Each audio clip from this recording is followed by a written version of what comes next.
And let's go to the text line here, speaking of, and we've had this one text in before on our shows here while we're in studio, of course. This ought to tell you something right here.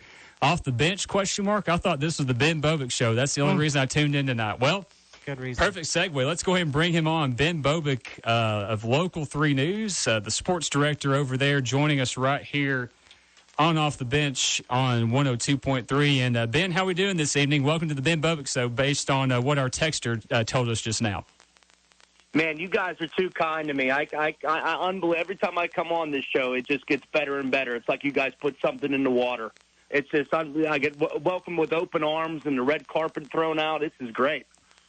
No, I appreciate the kind words, because things are about to turn a little salty between me and you, Bobick. I got to say, Jeff Cate came up with the idea. I can no longer assign my own athletic endeavors after some legal issues I had. But he did bring, you're the best feature on TV is the Horsin Around with Ben Bobick.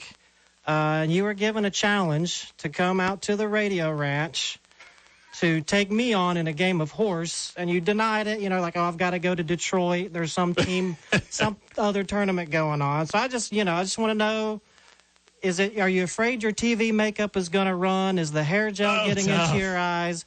And everybody knows I can even take my beautiful Jen, my lovely wife, and give her that Yinzer Pittsburghese accent, and it instantly makes her from a 10 to a 6. So I just need to know, when are you going to come over, and when are we going to get a OTB Horsin Around episode? Listen, man, I have to say, I've been mulling retirement with Horsin Around as of late. I just turned 30 years old last week. Wow. So the body just doesn't move like it used to. I went toe-to-toe with Southern Conference Tournament MVP Jada Gwynn last week at the Roundhouse. We were tied SS. I had multiple shots for the win and couldn't get it done. And I had that long look in the mirror. It was like, well, what are we doing this for, man? What are we doing here? What more do you have left to accomplish? We've gotten 49 episodes in. We've been across 4 states. I mean, it's been, and we're bigger than it's ever been. And I kind of want to pull the, just go out on top sort of thing. So it's going to be a long off season for myself as I mull some mental demons. But wow. I appreciate that offer and that challenge. But we don't bring anybody on the show on this segment though. You got to look at this. You got to look at our alumni base, man. There's some pretty high profile names on there. Not that you're not, but right. You know what I mean. Exactly. Well, speaking of Horsin Around, you had a name drop in that post-game press conference we were at there, Ben, with Bradley Central girls basketball coach Jason Reuter. Talk about that as well, kind of getting a name drop there from a guy who just won another state championship.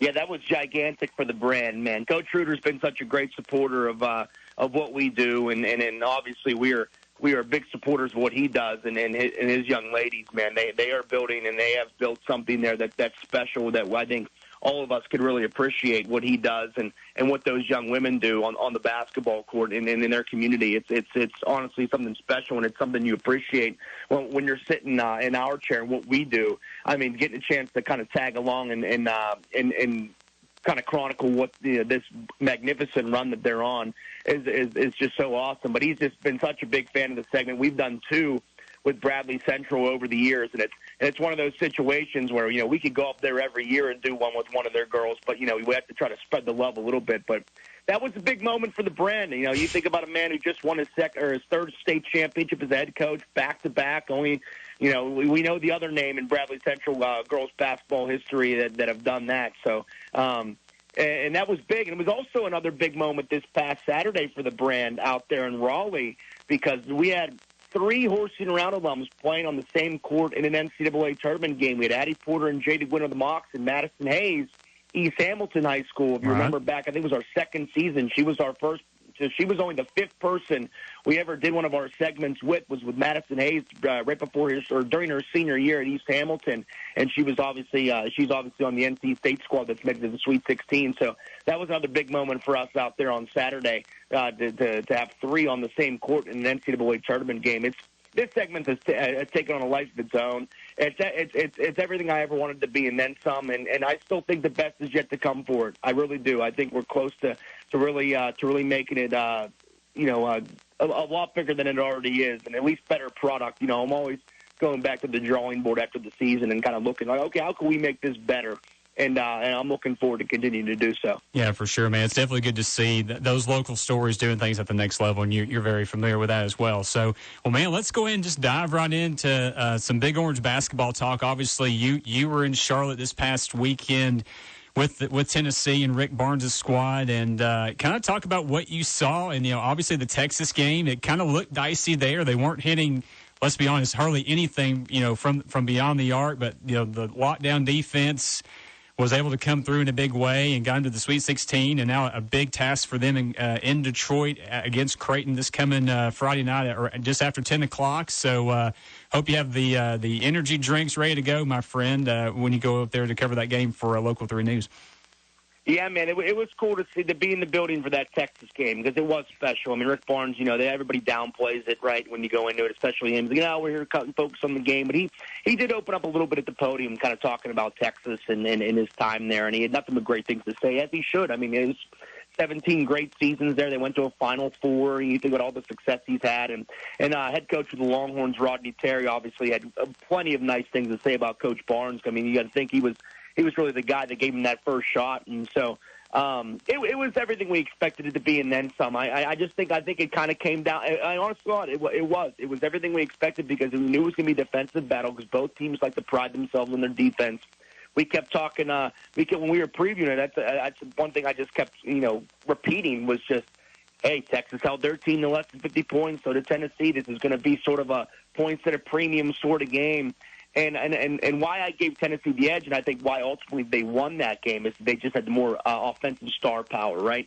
When you needed a bucket, you got a bucket. I remember a big three that Dalton Connect hit in the corner there with less than around 5 minutes to go that kind of kept them up a couple possessions was big. You think about Josiah Jordan-James in a reverse layup with 2.5 minutes to go that kept them up 7, and though Texas was able to get it to 1, they don't hit those big shots in those key moments when they needed to. I think it could have went sour for them. I just think down the stretch, their stars came to light. You think about the free throws, too. I mean, Jonas Adu hitting 2, and obviously Dalton Connect finishing it off. It was a hard-nosed game, and it was everything that March is about, just find a way to win. And now we transition here to Detroit. We're pumped up. We're leaving tomorrow evening, heading up to Detroit. Our live coverage will start on Thursday. We'll get out to practice. Tennessee's practicing at Little Caesars Arena, I think, in the late afternoon on Thursday. So we'll be there for that, talking to the team. And you think about this Creighton matchup. Both teams trying to break through, right? I mean, you think Creighton in a similar boat, trying to get to the Elite Eight. And Tennessee, I think they got their swagger back about them when they beat St. Peter's. Man, they blew them out, and they were able to the way they were able to grind out that win against Texas. I think bodes a lot for your confidence. And I think where this Sweet 16 game is going to come into play is you think about last year, you think about having FAU in Madison Square Garden, and if you're Tennessee, you're thinking, hey, man, we got a shot here. FAU hasn't been here before. This is our chance to break through, and obviously the Owls had different plans as they made their run to the Final Four. I think Tennessee, they have that different way and that different attitude about them talking to them in the locker room. It just seems like they're locked in, and if there was ever going to be a year, I feel like they know it, that it's got to be this year, or at least it feels that way, because they definitely have the horses to do so.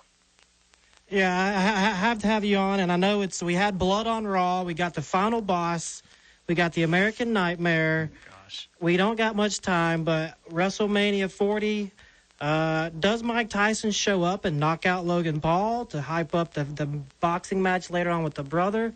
I mean, what do you expect out of WrestleMania coming up on, I think, April 7th?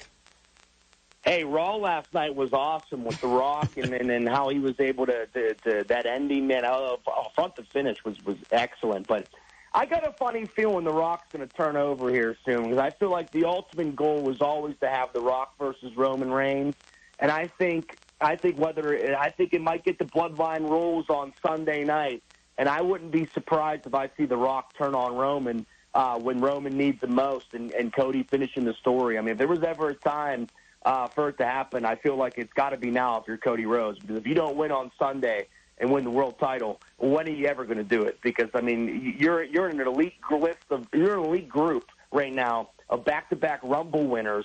I mean, you got to think, what, Michaels, HBK, Stone Cold, and Cody Rhodes, the only ones that went back-to-back? Pretty good You got list. to cash in and win one of these titles one of these years. So I think my bold prediction is The Rock turns on Roman on Sunday, and Cody Rhodes, the American Nightmare, finishes the story.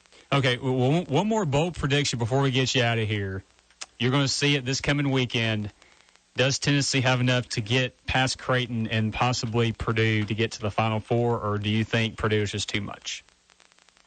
I think Tennessee comes out on Friday night with a bit of a pep in their step. I think you see a good fusion of the Texas and St. Peter's game where the offensive firepower returns, and also I think that defense that they rely on is ultimately it. You hear teams talk about all the time, hey, we're going to rely on our defense to be good when in these crunch games when the offense isn't working. Well, Tennessee shot less than 40, I think it was less than 35%, and won the game against Texas.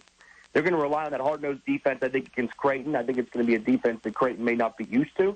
And I think ultimately the offense shows up when they need to. And in these moments, too, always look for an unlikely hero. You know, look for, like Velasquez. Toby Awaka had a good game. Maybe look for, some guys coming off the bench, maybe like a Jordan Gainey to hit a couple good threes, maybe getting a double digits, or someone along those lines to rise up and have a really good game and to be that unlikely hero in these big moments. And I think Big Orange is going to roll to the Elite Eight. I really do.